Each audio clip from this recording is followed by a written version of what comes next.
Hello friends, welcome to Shravani kitchen. Friends, ఇంట్లోనే గడ్డ పెరుగును ఎలా చేయాలో చూద్దాం. చాలామంది ఇంట్లో పెరుగు చేస్తే సరిగ్గా రాదు, టేస్టీగా ఉండదు అని అంటుంటారు.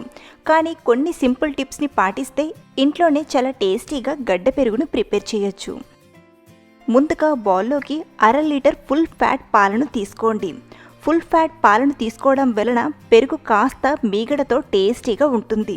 లేదా మీకు మీగడ పెరుగు వద్దనుకుంటే నార్మల్ పాలను తీసుకోండి. ఈ పాలను బాగా మరిగించుకుందాం. పాలు బాయిల్ అవ్వడం స్టార్ట్ అయ్యాక మరో 2-3 నిమిషాలు బాగా మరిగించండి. 2-3 నిమిషాలు పాలు బాగా బాయిల్ అయ్యాక గ్యాస్ ఆఫ్ చేయండి. ఈ పాలు గోరువెచ్చగా అయ్యేంత వరకు పాలను చల్లారనిద్దాం. పాలు గోరువెచ్చగా అయ్యాయి. ఇలా టచ్ చేసి చూస్తే వేడి తగిలితే చాలు. పాలు మరీ వేడిగా అలా అని మరీ చల్లగా ఉన్నా పెరుగు రుచిగా రాదు. కాబట్టి పాలు గోరువెచ్చగా ఉండేట్లు చూసుకోండి. ఒకవేళ పాలు పూర్తిగా చల్లారితే మళ్ళీ కాస్త వేడి చేసి తీసుకోండి. ఈ పాలను వేరొక బౌల్లోకి తీసుకుందాం. ఇందులో 1 టీ స్పూన్ వరకు పెరుగు వేసి బాగా కలపండి. ఇలా తోడు వేసి బాగా కలిపి మూత పెట్టి పక్కన పెట్టేయండి. 5-6 గంటల్లో పెరుగు రెడీ అయిపోతుంది.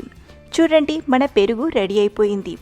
ఈ పెరుగుని ఇలాగే సర్వ్ చేసుకోవచ్చు, లేదా ఒక 2 గంటలు ఫ్రిడ్జ్లో పెట్టి ఆ తర్వాత కూడా సర్వ్ చేసుకోవచ్చు.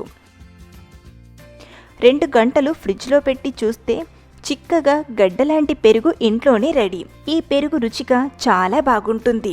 కానీ పెరుగుని ఇలా చేయొచ్చు, ఇంకో విధంగా కూడా పెరుగుని ప్రిపేర్ చేసుకోవచ్చు. అదెలాగంటే, మనం మరిగించిన పాలు గోరువెచ్చగా అయ్యాక పాలల్లో తొడిమితో సహా ఒక పచ్చిమిర్చిని వేయండి. అలాగే పెరుగు తోడును వేసి బాగా కలిపి పెట్టండి. 5-6 గంటల్లో గడ్డ పెరుగు రెడీ అయిపోతుంది. ఈ పెరుగు మామూలు పెరుగు కంటే మరింత టేస్టీగా పచ్చిమిర్చి ఫ్లేవర్తో చాలా బాగుంటుంది. రెగ్యులర్గా నేను పెరుగు చేసేటప్పుడు తోడుతో పాటు పచ్చిమిర్చిని కూడా తొడిమితో సహా వేసి పెరుగు చేస్తాను.